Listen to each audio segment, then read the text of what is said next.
So, das ist die Pressekonferenz nach Spiel 1 der Playoff-Halbfinalserie zwischen ratiopharm Ulm und den Fit One Würzburg Baskets. Am Ende in einer frühzeitig ausverkauften ratiopharm Arena ein 91:87 Overtime-Sieg für ratiopharm Ulm. Wir wollen natürlich darüber sprechen, tun das auch mit den beiden Headcoaches, Sasa Filipovski und Harrelson. Wie gewohnt startet der Gast, Coach Filipovski. What are your thoughts about today's game? Congratulations to Ulm. It was fighting basketball, great atmosphere, a lot of fans, so beautiful to play. We didn't match up their physicality in the first half. We had problems, and then we somehow found the way to play. We had this last shot and these rebounds, what we missed under the basket, and we went to overtime where Ulm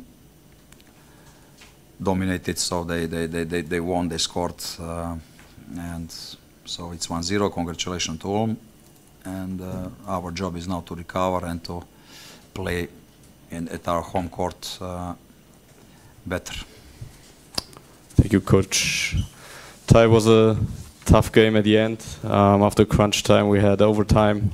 What was the key to win that game? Well, Coach does such a great job with his team. They really stopped us in the fourth quarter. We only scored 9 points. I think we had some open shots that we normally make, and a few too many turnovers. But that's also a credit to Würzburg and their level of competitiveness. They've played a tough series with Braunschweig and have some experience in those tight situations. So something for us to improve on in the next games.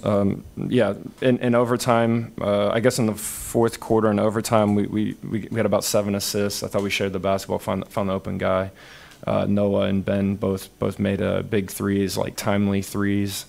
And at the end of the day, I thought it was a very competitive, good basketball game, good playoff game.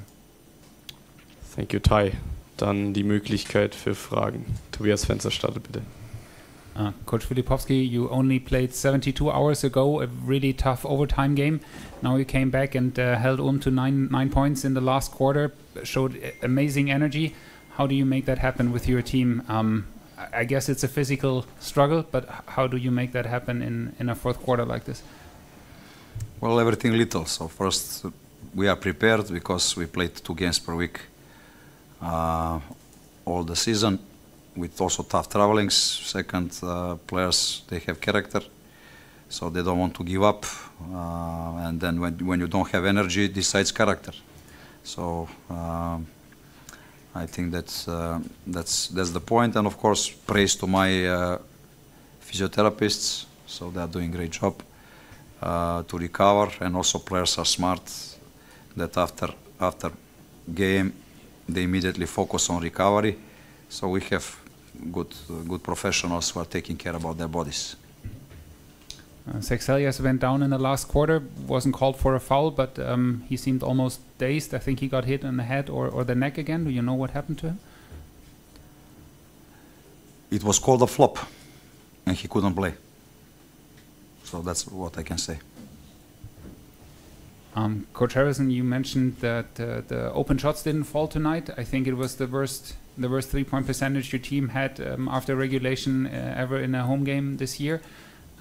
Is that somehow cause for concern, or is it the quality of the shots that you just expect to get in again next game? Thank you for pointing that out. I think it's a credit to Würzburg's defense. They make everything difficult. They chase us off the 3-point line.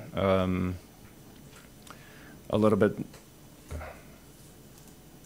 staying out on shooters, and I think probably trying to make us play a little bit different style, knowing that we normally hit them. But I think we still had some good looks that we normally make.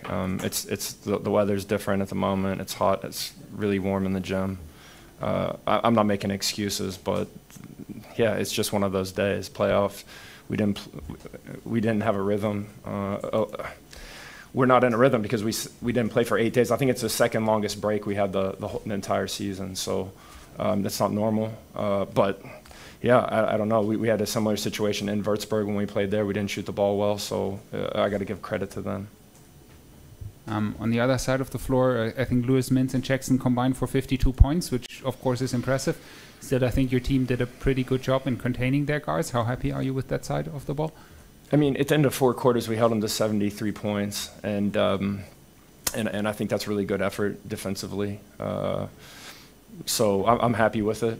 Unfortunately, the timeliness of some of the shots that they made, and you know, we don't want to foul shooters, and we did it a couple of times, and then at the same, you know, you compound that with not shooting well ourselves or putting the ball in the basket, and this you know, this is why they were able to force overtime. So we need to do a better job of closing out and playing all 4 quarters. You can't play 3 quarters in the playoffs. Got to play 4 quarters. So yeah, like Coach said, they had a couple of shots there at the end to win the game in regulation, and it would have been really disappointing if one of those fell. Christian Kern für die Südwestpresse. Ty, can you talk a little bit about the condition of Philipp Herkenhoff, and what did you think about the performance of his replacement, Nico Brezel, today? I can't really say anything about Phil. He's doing everything to come back as soon as possible, and I think also our physio and strength and conditioning coach are doing a great job. Like, it looked like it would be season ending, and now I think there's a real chance. But we take everything with him one day at a time. In terms of Nico Brezel, I thought he made 2 or 3 really big plays. He had the tip in, or maybe 2 tip ins actually, and then a rebound bounce pass where we got a score and maybe an and one, or we got free throws or something. So, and I thought that was a really important time. Probably could have played him a little bit more. That's my mistake, but just trying to match up and do the right things defensively. Felt like it was the right thing to play Noah a little bit at the 5 today, and yeah, that's it. I'm excited for Nico. It's probably more minutes than he's played for a long time, and we're going to need him in the series. The atmosphere today was really intense. To me, even more intense than in the quarterfinals against Berlin. How did you experience it? Well, I was walking Molly earlier, and the fan club they were out there drinking beer. It was like 12 o'clock or something. I thought, man, these guys are going to have a rough day. I don't want to. They're going to have a headache tomorrow. But no, I thought the atmosphere was great. Würzburg, you know, Würzburg brought a great crowd, and I think great playoff atmosphere. It's a really enjoyable place to coach and work, and I think our players always feel the energy from our fans for sure. But great playoff atmosphere from both sets of fans. Letzte Frage bitte. The game was very hard, of course. Do you expect any animosity moving forward in the series?